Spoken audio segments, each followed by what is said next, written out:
आज हम लेके आए हैं कच्चे आलू से बनने वाली बहुत ही टेस्टी और बहुत ही चटपटा सा नाश्ते की रेसिपी, जो कि बनाने में बहुत ही आसान है और खाने में उतना ही ज़्यादा टेस्टी है। बस थोड़े समय में ये बन के तैयार हो जाती है।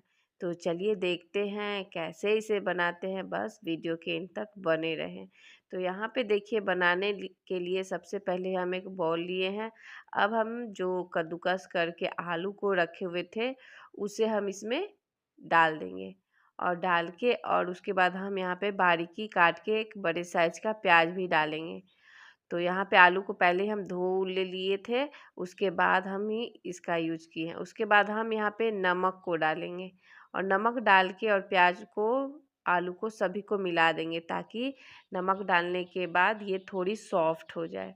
तो यहाँ पे देखिए, दोनों चीज़ों को बहुत ही अच्छी तरह से इसको मिला के और मिलाने के बाद इसको थोड़ी देर के लिए छोड़ देंगे। तो इसमें पानी बहुत सारा छोड़ देती है। तो यहाँ पे देखिए, इसे हम मिला दिए थे, तो ये देखिए, और इतना सारा ये पानी निकल गया है। तो इसको पानी से अब इसको निचोड़ के इसको अलग कर लेंगे, और पूरी तरह से अच्छी तरह से पानी इसको दबा के निकाल देना है, ताकि पूरी तरह से ये ड्राई रहे। तो यहाँ पे देखिए, इसको अच्छी तरह से निकाल देना है, पानी इसमें से रहना नहीं चाहिए, नहीं तो चिपचिप हो जाएगा। तो इसलिए इसको अच्छी तरह से दबा दबा के जितना हो सके इसका पानी अलग कर देना है। तो देखिए, यहाँ पे हम पूरे आलू को इस तरह से पूरे पानी निकाल दिए, और ये पूरी तरह से निकल गया है इसमें से पानी। तो अब हम यहाँ पे डालेंगे बारीकी कटा हुआ टमाटर। थोड़ा सा छोटा साइज का हम टमाटर को काट के लिए हैं, बीज हटा के। और उसके बाद हम यहाँ पे अब डाल दिए हैं चिली फ्लेक्स। उसी के साथ हम यहाँ पे मैगी का मसाला डालेंगे, और कोई मसाला हम नहीं लेंगे। तो मैगी मसाला और चिली फ्लेक्स डालने के बाद इसको बहुत ही अच्छी तरह से मिला देंगे, और मिला के और उसके बाद अब हम यहाँ पे इसमें डालेंगे सॉस, ताकि चटपटा और टेस्टी रहे। तो यहाँ पे केचप को हम डालेंगे। तो 1 चम्मच, 1 से 2 चम्मच यहाँ पे हम केचप डालेंगे, और इससे बहुत ही अच्छा टेस्ट आ जाता है। तो यहाँ पे देखिए, इस तरह से डाल के और इसको भी बहुत ही अच्छी तरह से इसको मिला के और इसको तैयार कर लेना है। तो देखिए, इस तरह से मिलाने के बाद इसको अब हम छोड़ देंगे, ताकि ये बहुत ही अच्छी तरह से सभी चीज़ें मिल जाए। तब तक चलिए, अब हम दूसरे तैयारी कर लेते हैं। तो यहाँ पे देखिए, आटा को हम पहले ही गूँथ के तैयार कर लिए थे। नॉर्मल जैसे हम आटा रोटी के लिए लगाते हैं, सेम उसी प्रोसेस से इसको हम लगा के पहले ही छोड़ दिए थे। तो ये अच्छी तरह से सेट हो गए हैं। तो अब हम इसको, इसकी छोटी छोटी लोइयाँ, ज़्यादा बड़ी नहीं, इतना बड़ा मतलब इसका लोई लेना है जितना ये एक बड़ा सा रोटी बन जाए। तो इस तरह से इसका लोई लेके और इसको मिलाते हुए इसको हमें एक रोटी की तरह बेलना है। तो यहाँ पे देखिए, इस तरह से लोई को हम तैयार कर लिए हैं। अब इसको चलिए इसको बेल लेते हैं, और रोटी हमें इस तरह से बेलना है, ना ज़्यादा पतला होना चाहिए और ना ही ज़्यादा मोटा होना चाहिए। तो यहाँ पे थोड़ा सा आटा हम डाल के और उसके बाद इसको रोटी को बेल के हम तैयार कर लेंगे।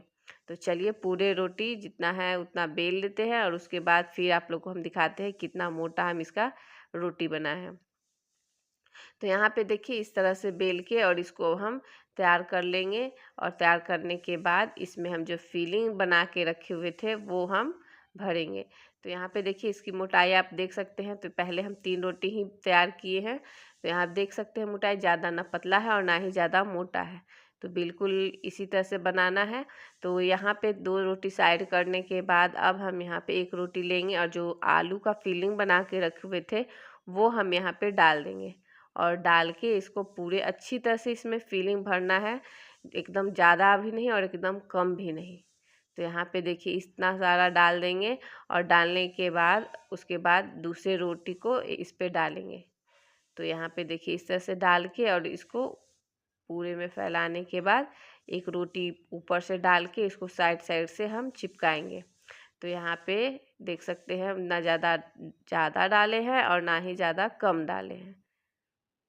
तो बिल्कुल इस तरह से डाल लेना है, और डालने के बाद इसको साइड साइड से चिपका देना है, ताकि जब हम इसको बनाएं तो ये निकले नहीं। और सेम प्रोसेस से इसी तरह से दूसरे रोटी को भी हमें तैयार करना है। तो ऊपर से फिलिंग भर देना है, और थोड़ा यहाँ पे डाल के और उसके बाद साइड साइड से इसी प्रोसेस, सेम प्रोसेस से इसको डाल देना है। तो यहाँ पे देखिए हम इस तरह से डालने के बाद दूसरी रोटी को भी अच्छी तरह से चिपका देंगे। उसके बाद हमें इसको स्टीम करना है। तो ये देखिए 3 लेयर में इसको हम बनाए हैं और उसके बाद अब चलिए स्टीम कर लेते हैं, फिर आप लोग को आगे का प्रोसेस हम दिखाते हैं। तो यहाँ पे देखिए इसको अब हम तैयार कर लिए हैं। अब हम गैस की तरफ चलते हैं। पानी हम गर्म होने के लिए पहले ही डाल दिए थे, तो पानी गर्म हो गई है और प्लेट में हम तेल लगा के पहले ही डाल दिए थे। तो ये गर्म हो गई है। तो चलिए हम ये जो बना के रखे हुए हैं नाश्ते, इस पे डाल के इसको स्टीम करेंगे। बस थोड़े समय में ये पक जाते हैं। 5 से 6 मिनट तक इसको ढक के पकाना है, तो बहुत ही अच्छी तरह से पक जाते हैं। तो यहाँ पे देखिए 5 से 6 मिनट के बाद ये बहुत ही अच्छी तरह से पक गए। इसको हटा लेते हैं और हटाने के बाद फिर दिखाते हैं। तो यहाँ पे देखिए इस तरह से बना लिए हैं और बाकियों को भी बना के उसके बाद ठंडा हो जाएगा तब हम इसको निकालेंगे। तो देख सकते हैं बहुत अच्छी तरह से पक गए हैं। तो यहाँ पे देखिए इसको हम ठंडा कर लिए हैं और ये जब ठंडा हो गए हैं तो हम इसको कटिंग करेंगे। तो इस तरह से इसको काट लेना है और काट के इसको पीसों में तैयार कर लेना है। तो शेप आपको जैसा रखना है वैसा रख सकते हैं। तो यहाँ पे देखिए इस तरह से काट के और इसको तैयार कर लेंगे। ये नाश्ता बच्चों को बहुत ही अच्छी लगती है और बहुत ही टेस्टी लगती है। बच्चे अगर लंच नहीं खाते हैं तो ये बना के लंच में दीजिए, बहुत ही अच्छी तरह से खा के आएंगे। और ऐसे भी बच्चे को आलू बहुत ही पसंद आती है, तो ये नाश्ता उनको बहुत ही अच्छी लगेगी। तो ये देखिए इस तरह से इसको शेप में हम काट ली और देख सकते हैं इसकी फीलिंग भी बहुत ही अच्छी तरह से अंदर से पके हुए हैं। तो ये देख सकते हैं। तो अब हमें यहाँ पे इसको अब क्या करना है, एक स्लरी तैयार करना है, एक घोल तैयार करना है। तो यहाँ पे हम घोल को बनाने के लिए हम मैदा लिए हैं और ज़्यादा नहीं, बस थोड़ा सा एकदम पतला सा इसका घोल बनाना है। एकदम गाढ़ा नहीं होना चाहिए, पतला, बस इसलिए डिप करके इसको फ्राई करना है ताकि जो फीलिंग है वो निकले नहीं। तो यहाँ पे इस तरह से इसको अब हम घोल को तैयार कर लिए है और उसके बाद जो नाश्ता बना है उसको हम इसमें डिप करेंगे और डिप करके इसको फ्राई करेंगे। तो ये देखिए पतला सा एकदम घोल बनाया है, ज़्यादा गाढ़ा नहीं है। तो एक एक करके हल्का सा इसको डिप करके और इसको फ्राई करेंगे। तो चलिए इसको अब हम गैस की तरफ चलते हैं फ्राई करने। तो यहाँ पे देखिए तेल गरम होने के लिए पहले ही डाल दी है और ये बहुत ही थोड़े तेल में ये फ्राई हो जाती है। अगर इसको आप पैन में भी उलट पलट करके थोड़ा सा कम तेल में भी इसको फ्राई कर सकते हैं। तो यहाँ पे बस थोड़े से तेल में ये पूरे फ्राई हो जाती हैं, क्योंकि पके हुए पहले से सभी चीज़ें हैं।